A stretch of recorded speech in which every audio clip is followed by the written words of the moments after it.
प्रणाम जी दोस्तों, कैसे हैं आप लोग। उम्मीद है मस्त होंगे, भले चंगे होंगे। दोस्तों आज मैं आप लोगों को एक बहुत ही खूबसूरत गीत सुनाने जा रही हूँ। अगर आपको ये गीत अच्छी लगी तो लाइक से कमेंट जरूर करिएगा।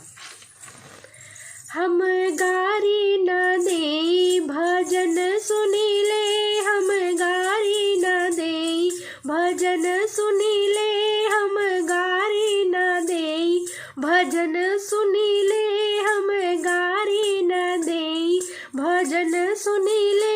हम सासु न जानी ससुर जी न जानी, सासु न जानी ससुर जी न जानी। हम अपने ही घर में मगन रहीले, हम अपने ही घर में मगन रहीले।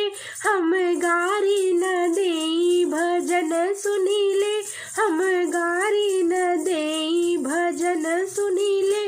हम जेठ न जानी जेठानी न जानी, जेठ न जानी जेठानी न जानी। हम अपने ही घर में मगन रहीले, हम अपने ही घर में मगन रहीले।